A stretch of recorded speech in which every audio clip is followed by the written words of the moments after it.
दोस्तों नमस्कार, मैं हूं डॉक्टर प्रदीप प्रसन्न। आप भी प्रसन्न होंगे ऐसी आशा ही नहीं, पूर्ण विश्वास है। आप सबका स्वागत है मेरे चैनल हिंदी की बिंदी पर। तो आइए आज कुछ नया सीखते हैं नए टॉपिक के साथ।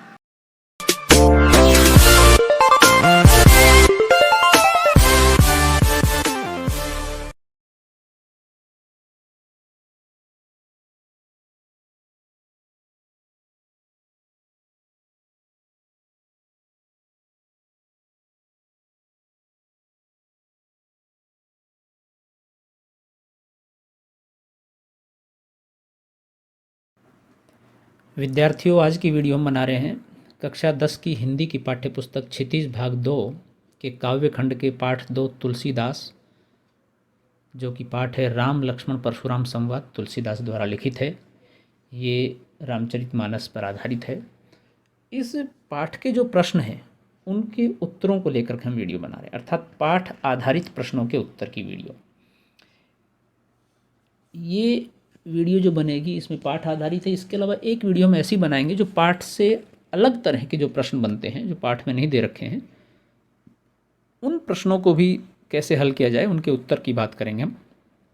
क्योंकि बहुत सारी बार परीक्षा में पाठ से इतर जो प्रश्न होते हैं, पाठ के अलावा वो भी प्रश्न दे दिए जाते हैं, उनको समझ करके आप बेहतर तैयार करके अपने उत्तर दे सकते हैं। तो आइए शुरू करते हैं वीडियो। उससे पहले आपसे निवेदन है, यदि आपने हिंदी की बिंदी चैनल को अभी तक सब्सक्राइब नहीं किया है तो उसे सब्सक्राइब जरूर कर लीजिए, बेल आइकन जरूर दबा लीजिए ताकि कोई वीडियो आप मिस ना कर पाएं। आइए शुरू करते हैं आज की वीडियो। तो पहला प्रश्न है, परशुराम के क्रोध करने पर लक्ष्मण ने धनुष के टूट जाने के लिए कौन कौन से तर्क दिए? उत्तर है, लक्ष्मण जी का मानना है कि धनुष बहुत पुराना और कमज़ोर था, जो राम के छूते ही टूट गया था। राम ने तो इसे नया समझकर उठाया था। ऐसा पुराना धनुष जल्दी टूट जाएगा, उससे क्या लाभ मिलेगा उनको? इन तर्कों द्वारा वे परशुराम जी के समक्ष राम को निर्दोष सिद्ध करते हैं। दूसरा प्रश्न है, परशुराम के क्रोध करने पर राम और लक्ष्मण जी की जो प्रतिक्रियाएं हुई, उनके आधार पर दोनों के स्वभाव की विशेषताएं अपने शब्दों में लिखिए।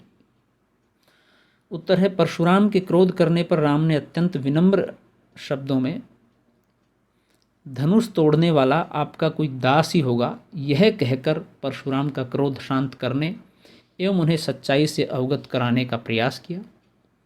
उनके मन में बड़ों के प्रति श्रद्धा एवं आदर भाव था। उनके शीतल जल के समान वचन परशुराम की क्रोधाग्नि को शांत कर देते हैं, जबकि लक्ष्मण का चरित्र श्री राम के चरित्र के बिल्कुल विपरीत था। उनका स्वभाव उग्र एवं उद्दंड था। वे परशुराम को उत्तेजित एवं क्रोधित करने का कोई अवसर नहीं छोड़ते थे। उनकी व्यंग्यात्मकता से परशुराम आहत हो उठते हैं और उन्हें मारने के लिए उद्यत हो जाते हैं, जो सभा में उपस्थित लोगों को भी अनुचित लगता है। प्रश्न 3, लक्ष्मण और परशुराम के संवाद का जो अंश आपको सबसे अच्छा लगा, उसे अपने शब्दों में संवाद शैली में लिखिए। उत्तर है, इसमें ब्रज, दुलारे, नटवर, नटेश, कला प्रेमी।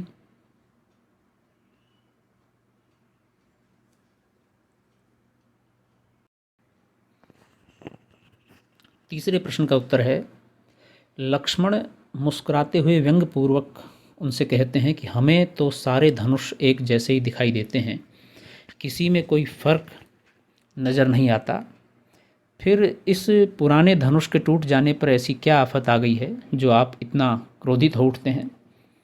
इस पर परशुराम जी जवाब देते हैं, लक्ष्मण की इन व्यंग भरी बातों को सुनकर और भी ज़्यादा क्रोधित हो जाते हैं परशुराम जी, और वे अपने फरसे की तरफ देखते हुए बोलते हैं कि हे मूर्ख लक्ष्मण, लगता है तुझे मेरे व्यक्तित्व के बारे में नहीं पता।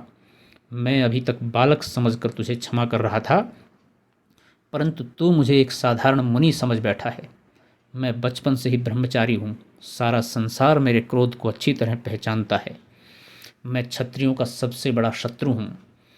अपने भुजाओं के बल पर मैंने कई बार इस पृथ्वी से क्षत्रियों का सर्वनाश किया है और इस पृथ्वी को जीतकर ब्राह्मणों को दान कर दिया है।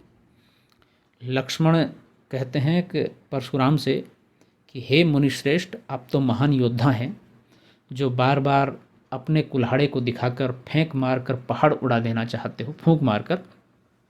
आपके सामने जो भी है उनमें से कोई भी कुम्भड़े की बत्तियाँ के जैसा कमज़ोर नहीं है। जो आपके इशारे मात्र से भयभीत हो जाएंगे। अगला प्रश्न है, परशुराम ने अपने विषय में सभा में क्या क्या कहा, निम्न पद्यांश के आधार पर लिखिए। बाल ब्रह्मचारी अति कोही, विश्व विदित क्षत्रिय कुलद्रोही, भुजबल भूमि भूप बिन कीन्ही, विपुल बार मई देवन दीनी, सहस बाहुभुज छेद निहारा, परशु बिलोकु महीप कुमारा, मातु पितह जनि सोच बस करसी महिष किशोर, ग्रभन के अर्भक दलन, परशु मोर अति घोर। इस प्रश्न का उत्तर है, परशुराम ने अपने बारे में कहा कि मैं बचपन से ब्रह्मचर्य व्रत का पालन करता आया हूँ। मेरा स्वभाव अत्यंत क्रोधी है, मैं क्षत्रियों का विनाश करने वाला हूँ। ये सारा संसार जानता है, मैं अपनी भुजाओं के बल पर पृथ्वी को अनेक बार जीतकर ब्राह्मणों को दे चुका हूँ। सहस्त्र बाहु की भुजाओं को काटने वाले इस फरसे के भय से गर्भवती स्त्रियों के गर्भ तक गिर जाते हैं। इसी फरसे से मैं तुम्हारा वध कर सकता हूँ। लक्ष्मण ने वीर योद्धा की क्या क्या विशेषताएं बताई। लक्ष्मण ने बताया कि एक वीर पुरुष हैं आप, परशुराम को संबोधित करते हुए, जिनमें धैर्य और क्षमा व्याप्त है। आपके मुँह से अपशब्द शोभा नहीं देते। सूरवीर युद्ध में अपनी सूरवीरता का प्रदर्शन करते हैं। वे अपने मुँह मियाँ मिट्ठू नहीं बनते, अर्थात स्वयं के मुख से स्वयं की प्रशंसा नहीं करते, और रणभूमि में अपने शत्रु को सामने पाकर कायरों की तरह बातों में व्यर्थ समय नहीं बिताते, अपितु युद्ध करके अपनी वीरता का परिचय देते हैं। अगला प्रश्न है, साहस और शक्ति के साथ विनम्रता हो तो बेहतर है। इस कथन पर अपने विचार लिखिए। यह पूर्णतः सत्य है कि साहस और शक्ति के साथ विनम्रता का मेल हो तो सोने पर सुहागा होने जैसी स्थिति हो जाती है। अन्यथा विनम्रता के अभाव में व्यक्ति उद्दंड हो जाता है। वह अपनी शक्ति का दुरुपयोग करते हुए दूसरों का अहित करने लगता है। साहस और शक्ति के साथ विनम्रता का मेल श्री राम में है, जो स्वयं को दास शब्द से संबोधित करके प्रभावित करते हैं। वे अपनी विनम्रता के कारण परशुराम की क्रोधाग्नि को शीतल जल रूपी वचन के छींटे मारकर शांत कर देते हैं।